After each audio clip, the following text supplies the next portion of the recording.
नमस्कार दोस्तों, आज हम जो खबर आपको दिखाने जा रहे हैं वो इसलिए भी महत्वपूर्ण है क्योंकि ये उत्तर प्रदेश के सारे सरकारी अस्पतालों से जुड़ी है और डॉक्टर से जुड़ी है। नई योगी सरकार आने के बाद जिस तरीके से ट्रांसफर का जिन्न बोतल से बाहर निकला वो अब तक अंदर नहीं गया। इसके बाद डॉक्टर्स की सबसे बड़ी एसोसिएशन पीएमएस एसोसिएशन का चुनाव घोषित किया गया, फिर वो चुनाव रद्द किया गया। इसके साथ ही जो डॉक्टर्स दोषी पाए गए थे उनको लेकर के सिविल अस्पताल के निदेशक डॉक्टर ओझा को जांच की जिम्मेदारी दी गई, लेकिन महीनों बीत गए, वो जांच की कोई रिपोर्ट नहीं आई, उसकी कोई खोज खबर नहीं है। ऐसी कुछ अफवाहें, कुछ अनसुनी बातें, कुछ कही सुनी बातें नेशनल वॉच के पास थी, जिसका जवाब दिया पीएमएस एसोसिएशन के महामंत्री डॉक्टर आर.के. सैनी ने। नमस्कार, हमने देखा आज आप राजधानी के जीपीओ आए हुए हैं, कुछ लेटर्स आपने पोस्ट किए हुए हैं। ये ट्रांसफ़र का प्रकरण बहुत दिनों से चल रहा है उत्तर प्रदेश में। डॉक्टर्स के प्रकरण में अब तक क्या प्रगति हुई है? जी, हमने इसमें 4348 याचिका माननीय उच्च न्यायालय में दाखिल की थी। उसमें लिखा था आप एग्रीव्ड हैं तो दोबारा रिप्रेजेंटेशन भेजिए। हमने दोबारा रिप्रेजेंटेशन भेजा प्रमुख सचिव के चिकित्सा स्वास्थ्य के पास, फिर उसके बाद नए प्रमुख सचिव को भी भेजा और उसकी प्रतिलिपि हमने राष्ट्रपति से लेकर मुख्यमंत्री, उपराष्ट्रपति, महामहिम सबको भेजी, लेकिन अभी कोई कार्रवाई स्तर पर नहीं। चूँकि कार्यपालिका के बाद विधायिका होती है, विधायिका के बाद उच्च न्यायपालिका होती है, तो मैंने आज पुनः, चूँकि देश के राष्ट्रपति हैं, देश के उपराष्ट्रपति, देश से बहुत लेटर आते हैं, तो काफ़ी दिन इंतज़ार करने के बाद 1-2 महीने बाद पुनः मैंने स्पीड पोस्ट किया है और कहा है कि न्याय मिल जाए।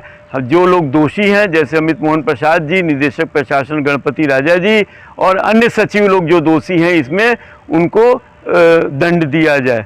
हम उनको ना दंड देकर हमारे निर्दोष डॉक्टरों को दंड दे दिया है, न तो लिपिक को दिया गया, न तो प्रशासन के अधिकारी को दिया। डॉक्टर साहब, एक दूसरा मुद्दा जो एसोसिएशन के चुनाव का है वो बहुत ज़्यादा गर्म है और चुनाव पिछले दिनों टाल दिया गया। आप चिटफंड सोसाइटी तक भी गए थे। इस प्रकरण में सर क्या प्रगति है? इसमें प्रगति ये है कि चिटफंड सोसाइटी में गया था और मैंने अपना रिप्रेजेंटेशन दिया था और प्रेस में भी दिया था, जिसमें जो हमारे राजीव बंसवाल जो अपने तरीके से कल्पित हैं और उन्होंने असंवैधानिक तरह से राज्य चुनाव अधिकारी बन गए। केंद्रीय कार्यकारिणी 5/2/2022 से ही ख़त्म हो चुकी थी और ये गलत तरीके से बन गए।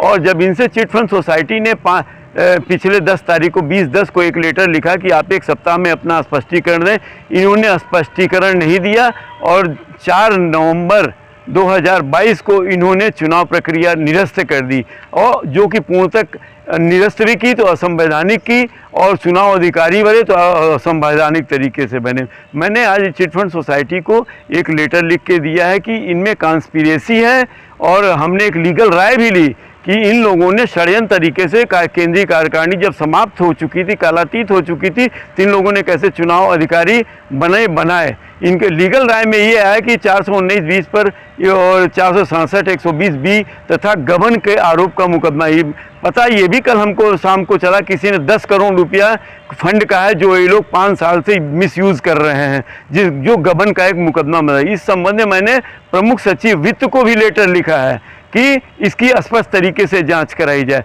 और मैंने चिटफंड सोसाइटी के जो डिप्टी रजिस्ट्रार उनको ये लिखा है कि आप इसमें उचित जांच करके विधिक कार्रवाई करें। क्रिमिनल कॉन्स्पिरेसी का मामला बनता है। डॉक्टर साहब, एक तीसरा मामला बहुत और सामने में आ रहा है। जो डॉक्टर्स दोषी पाए गए थे उनके ऊपर जांच बैठाई गई थी और सिविल अस्पताल के निदेशक डॉक्टर ओझा उस जांच को देख रहे थे, लेकिन महीनों गुजर गए, उस जांच का कोई रिजल्ट नहीं आया। और ऐसा सुना जाता है कि डॉक्टर ओझा जगदीशपुर या कहीं आसपास सरकारी वाहन से जाते हैं, ऑपरेशंस करते हैं, प्राइवेट प्रैक्टिस कर रहे हैं। क्या इसीलिए वो अभी तक जांच नहीं कर पाए हैं? आज 3 महीने हो गए, 1 महीने 90 दिन में जांच कर देनी चाहिए। हमारे डॉक्टर अशोक पांडे जो निर्दोष चिकित्सा अधिकारी ज्वाइंट डायरेक्टर रैंक के, उनकी जांच करके इनको 30 दिन में रिपोर्ट देने को कहा गया था, लेकिन इन्होंने रिपोर्ट नहीं दी, जो एक कॉन्स्पिरेसी है। पता नहीं शासन के प्रभाव में नहीं दे रहे हैं, किसके प्रभाव में, या पैसा लेने के प्रभाव में नहीं दी, ये हम नहीं कह सकते, लेकिन इनको 30 दिन के अंदर जांच देनी थी। इनके ऊपर भी जांच करनी थी 29 दिन में क्यों नहीं दिया, जांच रिपोर्ट प्रस्तुत की और उनसे क्यों नहीं लिया। ये बहुत गलत बात है कि एक चिकित्सक दूसरे चिकित्सक का इस तरह से ह्यूमिलिएशन कर रहा है, तो जनता कैसे करेगी, कैसे आदमी काम करेंगे।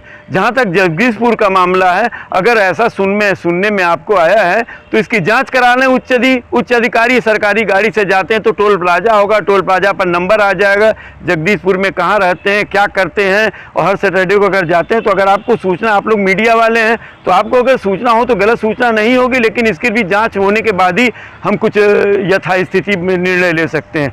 लेकिन विशेष तरीके से इनको 30 दिन के अंदर चिकित्सकों की जांच रिपोर्ट शासन को प्रस्तुत कर देनी चाहिए, जो एक गलत तरीके का षड्यंत्र है और किसके दबाव में कर रहे हैं ये हम नहीं कह सकते।